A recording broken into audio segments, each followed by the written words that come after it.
This video will deal with ethical issues in marketing.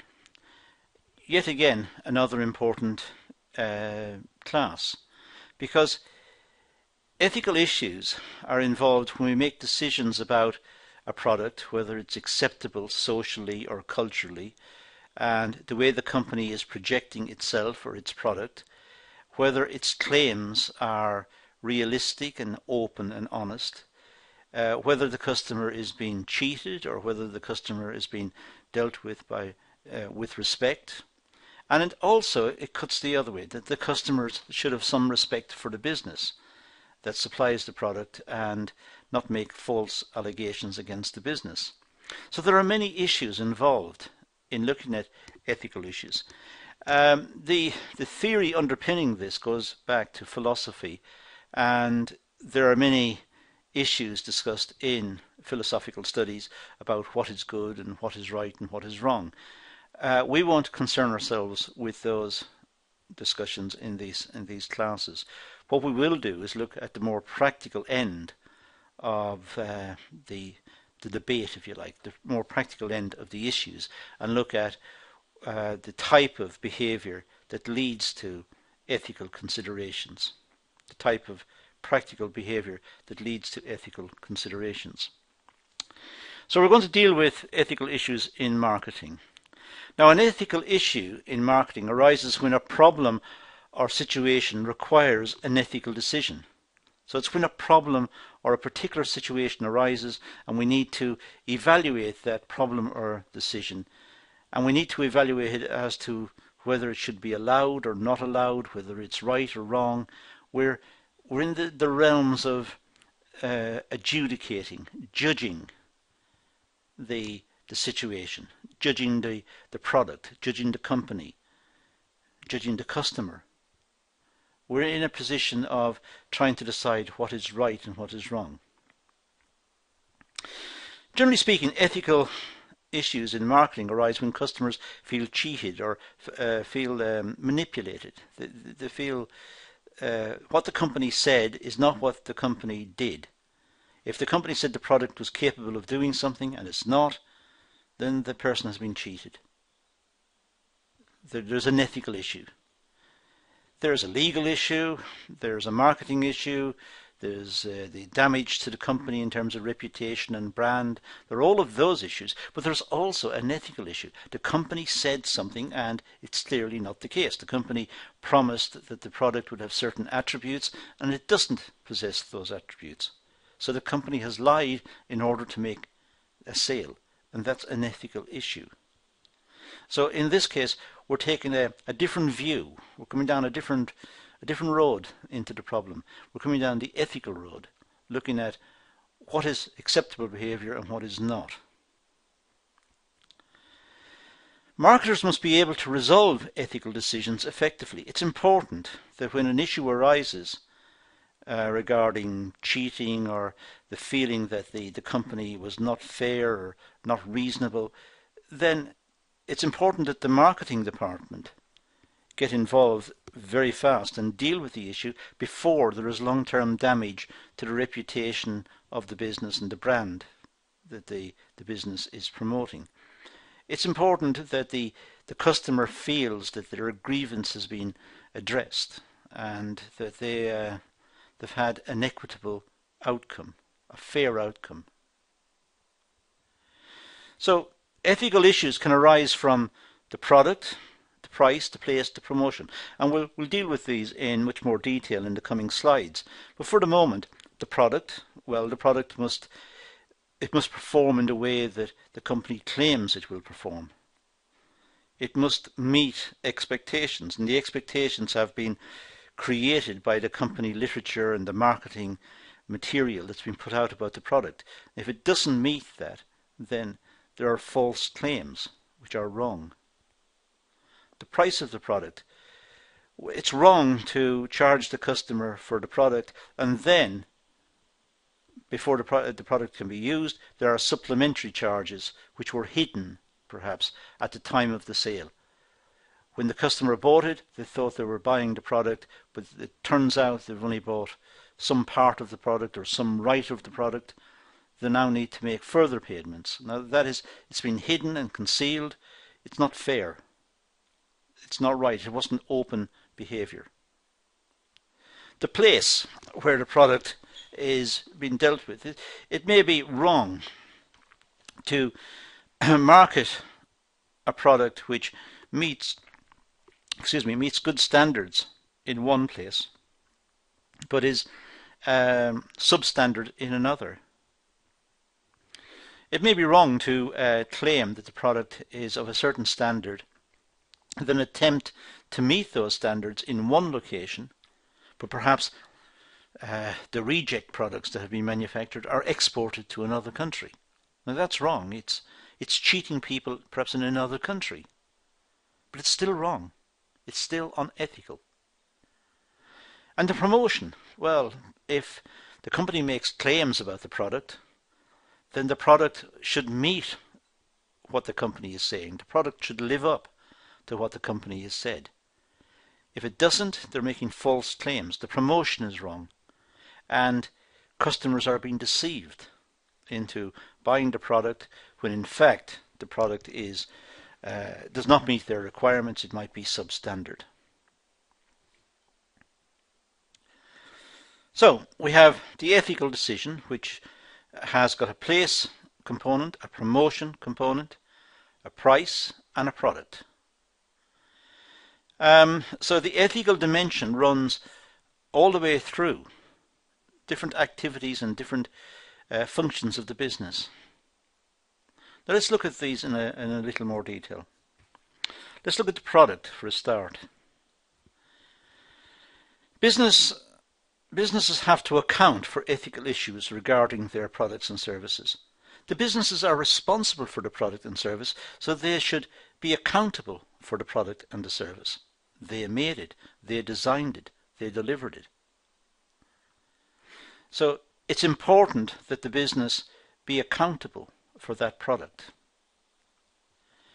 Issues include misleading information about the product or service and the value of the product of the service or the product and its functions.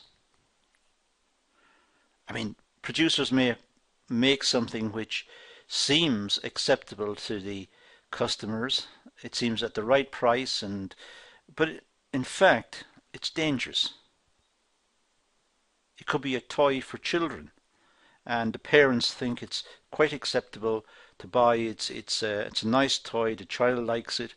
But when they get it home, they find there are sharp ends or sharp edges, or it's dangerous. There are small components which the child could swallow, or it's dangerous. It's a dangerous toy. It shouldn't have been on the market. There is no need to expose a child to that sort of risk. But there was nothing in the literature about the toy to suggest this. It's unethical. Marketers must take into account product safety, as I just said, and the impact on cultures. Sometimes toys may offend people in different countries. Products may offend people in different countries. So there's got to be sensitivity about what is acceptable and what's not acceptable according to the mores of the particular society. It's important that it's taken into account. That's the way the society is. That's what the society predominantly believes, or that's the way they want to live their lives.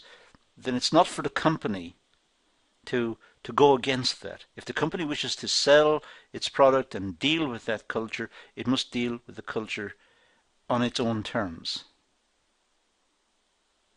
And there are also environmental concerns. In making the product, how much resource has been used up?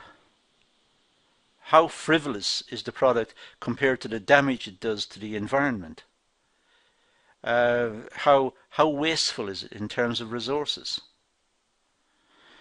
Now, if there's a commercial demand for the product, we have a tension here. We have a real issue on our hands that the capitalist system is there to make a profit. If people are willing to pay for it, then is it the responsibility of the producer who's wasting the resources, the planet's scarce resources, in making the product, or is it the responsibility of the buyer, who in a sense has encouraged the producer to make the product? Ethical issues, ethical debates. Who is right here? The value of the product. What is the value of the product? In a sense, we need to be careful what we mean by value. Sometimes we use price and value interchangeably. Something is valuable, it's a high price. But we could have a different perspective on the word value. How good is the product? How appropriate is the product for its function? It's valuable. It might be just a very small item, but it's valuable because it serves an important function. A tap through which water flows may not be that expensive, but it's very valuable. It regulates the water supply. So we have to be careful about what we mean by value. Value is a tricky term. And essentially what we're dealing with here is a debate about value to some extent. Customers want value for money. They want good value. In other words, they want a product which is reliable, but also meets perhaps other criteria. It's been produced efficiently. It hasn't sapped up the world's resources. It's ethical. It meets cultural requirements. It's not dangerous, and so on. It's a valuable good. But you'll note in what I've just said, I've given a whole string of attributes of the product, and I didn't even mention the price. And yet it's a valuable product. So we have to be careful about what we mean by the word value. It's wider than simply talking about the price. And talking about the price, let's talk about it. The common ethical concern is whether pricing is fair. Is the consumer getting what he or she has paid for? Well, is there such a thing as a fair price? Or is the price whatever the producer can get? Because if the producer gets the price, then somebody must be willing to pay for it. So, is that the fair price? What if the producer is producing food and there's a shortage of food and people don't have a lot of money? What's the fair price? If there's a shortage, it means the price will rise, but people don't have a lot of money. Now, what's fair? And perhaps if we forced the producer to sell at a lower price, the producer will go out of business because he or she is not making a profit and is not covering their costs, and they will go out of business. So in which case the poor people will be even more disadvantaged. So it's not easy to just simply say the price is unfair. The price is unfair because we don't have sufficient resources to buy it. We don't have sufficient money to buy the product. But by simply saying it's unfair, they should be forced to lower the price, means we may be forcing them out of business, so the product will no longer exist. I mean, I might think it's unfair that a certain car that I've got in mind costs so much. I can't afford it. So it's unfair. So what should happen now? Well, maybe the producer of that car should be forced to reduce the price so I can afford to buy it. But if they're forced to reduce the price, they may stop making the car. So there'll be no more of those cars. So when we talk about pricing, there are big issues, ethical issues as well. Nothing is as simple as it seems. That seems to be what comes out from this class so far. Marketers have the right to price products in order to generate revenue. That's what the marketing department's about. It's trying to keep people in employment, trying to keep the business running, trying to make a profit, trying to get a return on the assets, trying to produce a quality product, meets customers' requirements at a good price, and so on. That's what they're trying to do, but they're trying to sustain the business.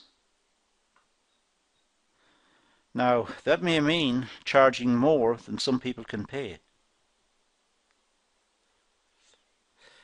It depends also on the importance of the good. If it's a product that we really need for our existence, some foodstuff in certain circumstances, then what's the right price? Well, if we really need it, we could say it should be free. But who's going to produce it free? Who's going to work for nothing to give it to us? And if it's a high price, then the producers will continue to produce, but unfortunately some people can't afford it. A really big ethical issue, a really big ethical debate can be had on this.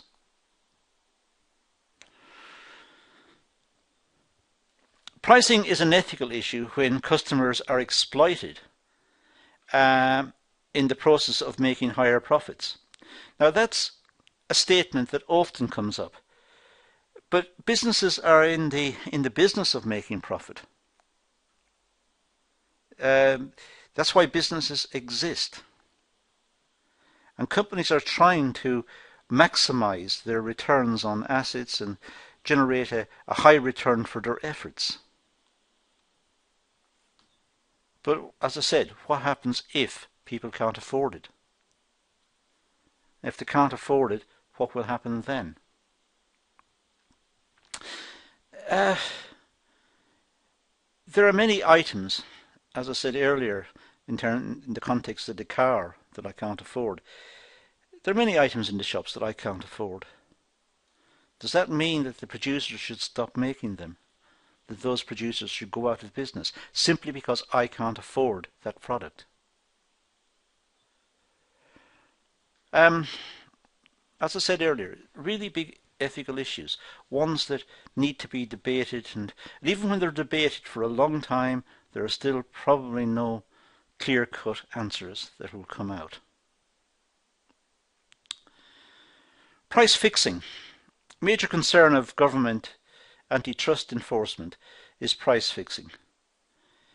The market should be free to work. That's the whole idea of the market. It should be flexible. It should be free. It should respond to market conditions. When more is demanded of the product, the price should rise, supply and demand. When more is supplied, the price should fall, depending on the demand. So it's when perhaps companies fix the prices so that it stops all competition further along the line. Now, fixing price is seen as wrong, and governments have intervened to stop companies from doing this. So let's go back one. An illegal activity undertaken by competitors. Sometimes competitors can cheat by getting together and fixing the market. Sometimes people in stock exchanges have expert knowledge of companies that nobody else has got, and they can make profits because of their knowledge. It's called insider dealing. Well, that's unfair, because we should all be able to enter the market equally and compete equally. Price fixing occurs when competitors agree to raise or lower prices within the market. Price fixing is really the company who produces it fixing the price and telling its distributors what to charge. The price is fixed. The big boast from the Apple Corporation is that, or used to be, I don't know if it still is, that its products were the same price no matter where you went. So if you bought it in America, it was a price. In Europe, it was the same price, allowing for currency issues and so on. But if you bought it in a very poor country, it would still be the same price. And now that, of course, stopped secondary trading in the product. It stopped people buying it in the cheap countries and selling it in the more expensive countries. So it did cut off that sort of profit taking. But it does take a lot of power to be able to fix the price the way that happened. Whether they were right or wrong is debatable. But the logic of what they've done is fairly clear. It's an unethical activity which has a negative effect on customers as they incur unfair and higher charges. Generally speaking, price fixing is seen as unethical because it impacts on the customers. It means the customers have to pay more than they should have to. If the system was competitive, which is the nature of the capital system, capitalism is based on competition. It's based on openness and free trade and competition. If it is competitive, then the price will find its level according to market transactions. And somehow we consider that to be acceptable. If the price is fixed, the price can't adjust.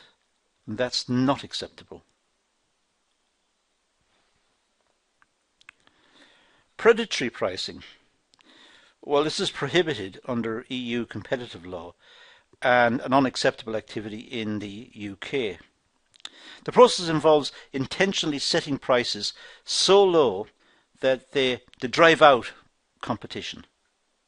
So a company with a lot of resources into the market, and they start to produce the product in competition with existing products, but they charge so little for theirs that the others can't compete and the others go out of business. It doesn't take into account the customer's best interest, however. In the long term, it may have a negative impact on consumers. As the company now gains a monopoly position, it'll increase its price. So the company enters the market, it sells its product very cheaply, driving out the competition, making the competition move out of this type of production or even go bankrupt. And when they've gone, it then increases the price because it's the only supplier in the market. And customers, if they want the product, have to pay that price. It generates a monopoly. It goes from a competitive situation to a monopolistic situation. There are many producers in the market. The company who entered charged such a low price, it drove out the others, leaving only one. So it creates a monopoly. The competitors are driven out due to this type of behaviour. Price discrimination. Well, this occurs when businesses charge different prices to different customer groups for the same product or service at the same point of time. I should have included at the same point of time. The process is linked to segmentation. However, it's not an unethical activity. The practice becomes questionable when price discrimination occurs even the product value and quality is the same. So even if the product value and the quality is the same, but price discrimination takes place. Price discrimination it happens a lot. Price discrimination is looked at different segments of the market. For example, let's say older people visiting the cinema. That may be one segment of the market. Younger people visiting the cinema at the same time to see the same film, that's a different segment. Now it may be the case that the younger people have to pay more to get into the cinema than the older people. They get concessions because of their age. That's price discrimination. Of course, there can't be reselling between the two segments. Older people can't just turn up at the cinema, buy cheaper tickets, and then sell the tickets to the younger people at a profit. There are examples of electricity, for example, as well. Electricity at night is cheaper than electricity during the day. Trying to move the peak, as it's called. There's a peak time demand for electricity. In the UK, it's around maybe 5 o'clock in the afternoon when people are getting home from work and making tea, making dinner, making tea or whatever. The capacity of the electricity industry has to meet that peak demand. But once the peak is over, at say 8 o'clock or 7:30 or whatever, the demand for electricity falls. Now the electricity industry has got excess capacity. So they try to get people interested in buying electricity cheaply at that time to keep the capacity running. So they may sell electricity to industry cheaper at night. So price discrimination is not illegal. It might be wrong in some cases where, let's say, customers are forced to buy the product at the higher price, and there's an element of discrimination involved. Why should the younger people be discriminated against going to the cinema? Why should domestic users be discriminated against for cheap electricity when industry can buy it cheaper at night? So there might be issues, ethical issues, worth considering. Advertising is the visual element in marketing, and it poses many ethical issues. Advertising is a way that the company may make its product known to the customers. But the way it makes its product known to the customers may pose some ethical issues. The promotional aspect has an influence on customers and the way in which they are influenced into the purchase-making decision. So customers may be influenced by advertising. There are all sorts of issues here. Repetitive advertising gets into the mind of the customer and they want the product even though they're not quite sure why they want it. It just seems like a good idea. It's only because they've seen the advertisement so many times. But there may also be expectations that if they buy the product, they will look like the person advertising it. Their lives will be much better. So they're drawing an analogy between what they see in the advertisement and their own lives, and they will see their lives as much better if they acquire this product. The problem is ethical issues arise when customers become victims of false or misleading promotional tactics in order to increase sales. Sometimes the companies may lie about the value of the product. They may exaggerate its importance. They may make false claims about it. These are all unethical. They're also illegal in many countries. But the companies may do it, or they may even, worse still, they make suggestions that the product has got certain qualities that it hasn't got. They're not actually saying it, they're just suggesting it. So they show pictures of very stylish people driving cars, and they say, what they're saying really is, if you buy the car, you will look like these people and you will have respect like these people because you have that car. It's suggestion rather than telling people.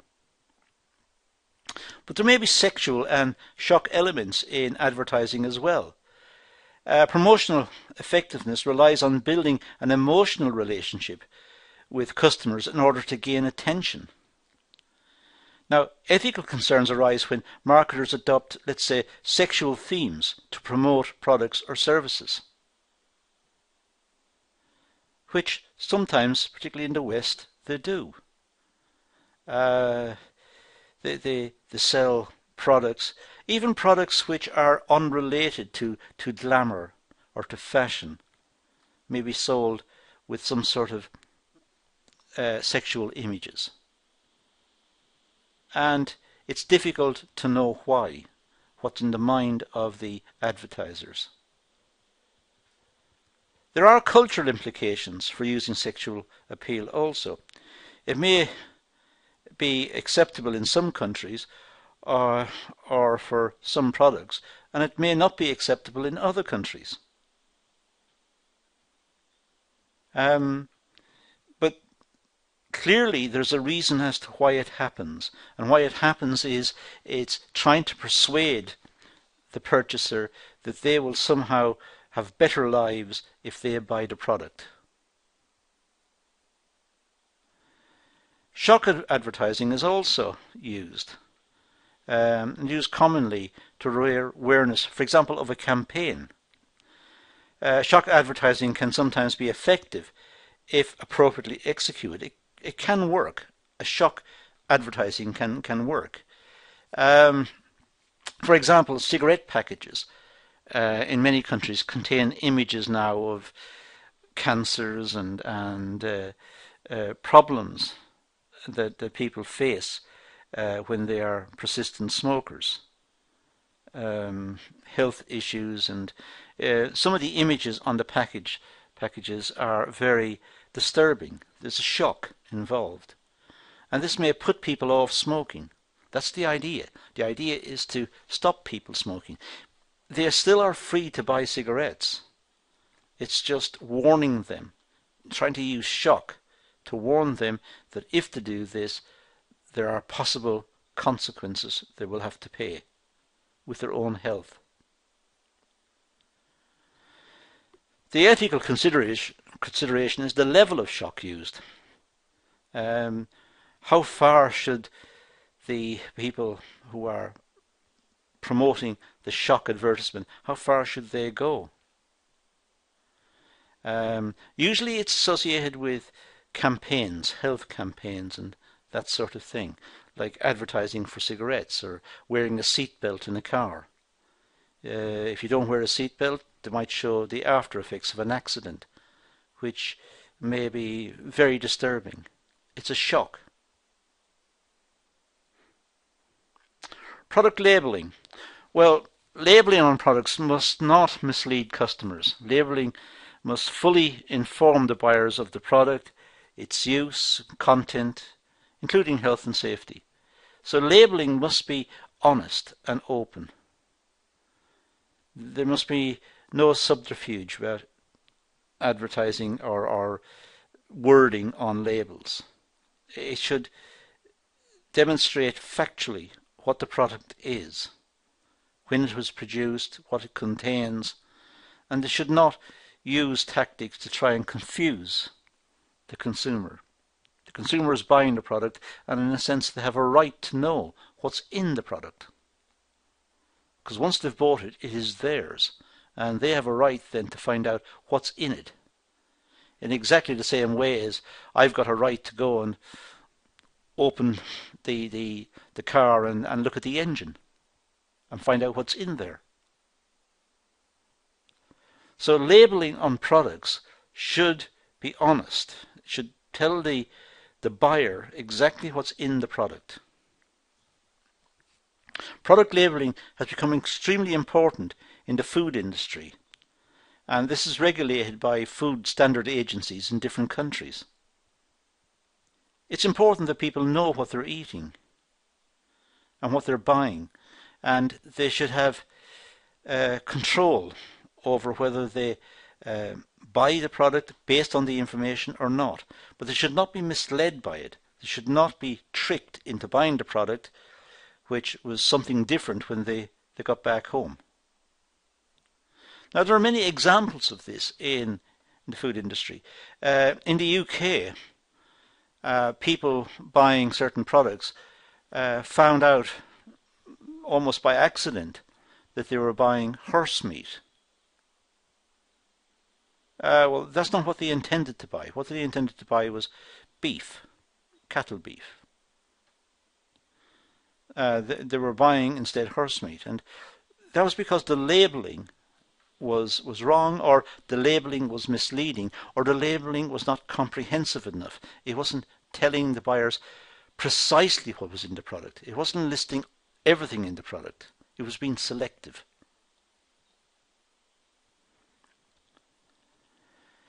Now, it is now a standard procedure to state the origin of the product as well. The buyer should know where the product comes from.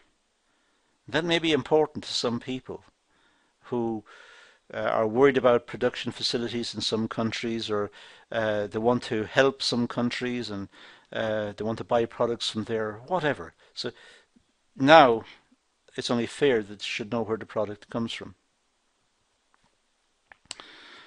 There's also the issues of children and vulnerability.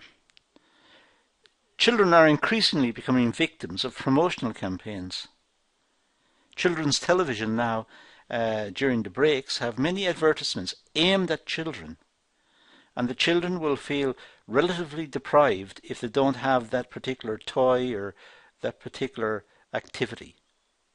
So the children will want it, and that will transfer to the parents. The parents will then have to acquire that particular toy or take the children on that particular holiday or whatever it is that the advertisement was promoting. So sometimes advertisers have to get into the minds of children and work out what it is that children want and the way the children see the world and sell to the child.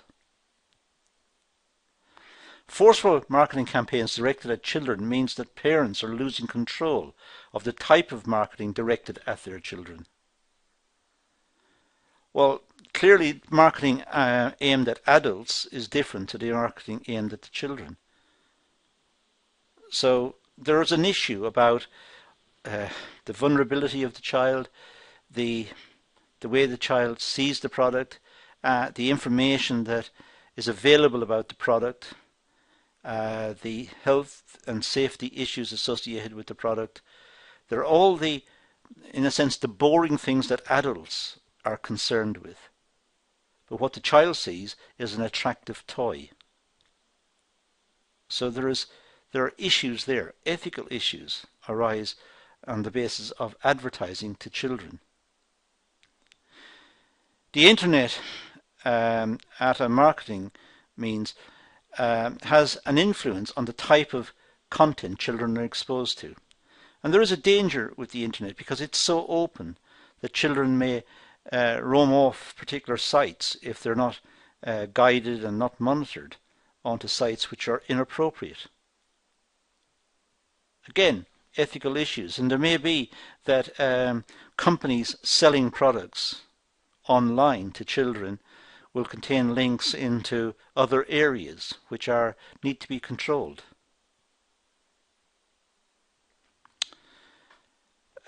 Some companies, McDonald's for example, which is open and fair about its dealings, but it is an organisation that appeals to children. It's very popular amongst children. Ronald McDonald, the clown.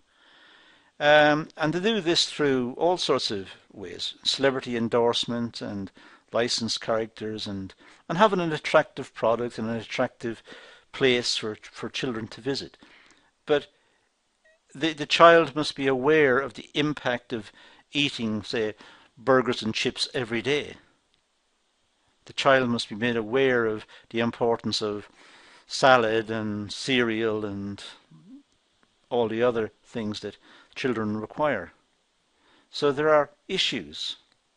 Perhaps maybe the issues reside with the parents, not with McDonald's. The parents should be given guidance to the child as to what to eat, and maybe McDonald's is a treat once in a while, or a reward to the child if the child has achieved something at school or whatever. Distribution. Well, ethical issues in distribution impact relationships between producers and middlemen. The role of the middlemen is to ensure that products have successfully reached the end consumer. But there are ethical issues about the way the company deals with distributors. We talked about price fixing earlier, but it could also be related to simply the information and support and backup they give to their distributors.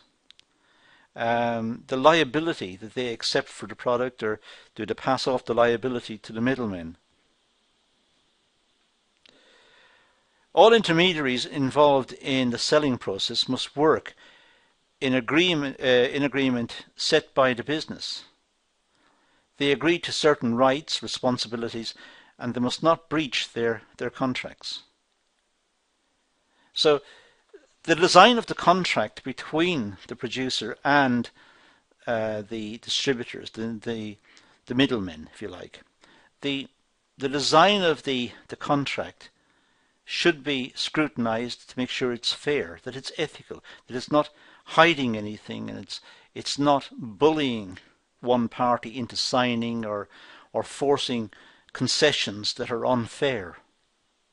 The contract itself should be fair and should be enforceable in law. Ethical concerns arise when intermediaries exploit other intermediaries for personal gain. And that may be more of an issue, that within the supply chain to the final customer, there are several layers of distributors. And there has to be some safeguard that each level deals with the next level fairly, openly, honestly, ethically. Price concessions, which again I mentioned in the context of price discrimination earlier, but intermediaries are under agreement and must not have any influence on the price of the products. So intermediaries there should be a matter of negotiations between producer and intermediaries as to what concessions are applicable, because products do differ. So it's wrong to perhaps say there should be none. There should be some concessions in some markets under certain conditions, but these should be agreed openly and in terms of the contract between the producer and the distributor. Some businesses allow intermediaries maximum and minimum pricing policies. And this is known as retail price maintenance. So the intermediaries can set a maximum price or a minimum price. The company, of course, can recommend a price, the recommended retail price. But the intermediaries may discount on that to gain more sales, or they may increase the price. So it gives flexibility to the intermediaries to read the market conditions and set the prices accordingly. Some intermediaries set unrealistic prices and conditions, which means the end customer suffers. Well, unrealistic prices might be very high prices. Now, it depends on how important the product is to the final customer, what economists call the elasticity of demand. So what is the importance to the final customer? If it's a drug that the customer needs for health purposes, and now the intermediary is just putting the price up and up, and the person needs it because their health is at stake, is that fair? Is there any reason for them to put the price up other than, let's say, the desire to create profit? Is there a shortage of the drug? Are more people using it? So there are issues that need to be dealt with when looking at the intermediaries after the producers sell on the product to the intermediaries, the manner in which the intermediaries deal with the customer at the other end. That is where perhaps ethical issues arise also and need to be considered. Tying arrangements. Well, these occur when manufacturers demand that retailers stock least popular or competitor products alongside their products. This means that consumer choice is reduced.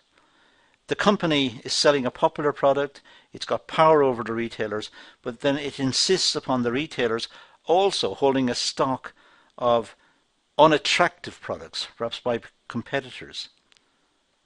Now, customers are not going to buy those products, and they're taking up space in the retailer's shop, and they're dead stock. But the company who's selling the popular product wants them because their product stands out. Their product is clearly the more desirable product. So it's an unfair practice.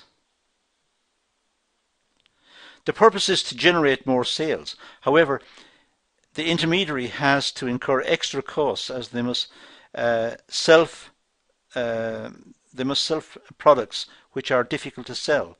So the or shelf the products, I should say. They put the products on the shelf for the customers. They're taking up space in the shop. They're dead stock. That money will never be retrieved, or the products won't be sold. And this very glamorous and attractive product is also offered. It's in the same area, but this one stands out. So what the company is doing is making itself look good compared to its competitors. But it's forcing the retailer to finance that, which is unfair. Exclusivity arrangements occur when manufacturers demand that only their products are sold by retailers. Now, that's even more draconian. Sometimes producers demand that retailers only sell their product. If they sell the products of their rivals, they will take their products out. And their products may be popular, but they're prepared to almost bully the retailer into just selling their product, which is unfair. It reduces the choice that the customers have. So these are some of the ethical issues that we can identify in terms of marketing and business practice. As you can see, there are many of them. Some of them are quite subtle, and some of them arise in ways in which we don't normally think. For example, the way intermediaries deal with each other. It needs to be pointed out to us, I think, before we recognize that. But it is an important issue. The way companies deal with retailers in the last slide, as I've just done here. The way children are dealt with, and the way advertising is focused on children, and how that impacts on the parents and on the demand for the product. There are many issues right throughout the commercial world, and these need careful attention. It's well worthwhile going back over this class and just making your own notes and doing some research into the ethical issues in business, because there are many of them. This class is not comprehensive. This class doesn't deal with all of them. It would be impossible almost to do so. And in an ever-changing world with globalization and the importance of cultural issues and the way products are being produced and environmental issues, it's an ever-changing landscape. So it's important that you make your own notes, pad them out, and have a good fix on some of the ethical debates, what's right and what's wrong. It doesn't mean you've got to draw a conclusion, because even the great philosophers didn't draw definitive conclusions to the debates, but they're certainly aware that there were issues of right and wrong, and we've just singled out some in the commercial sphere in this particular class. But that's all I'm going to deal with here, so I'm going to leave it at that and say thank you for watching.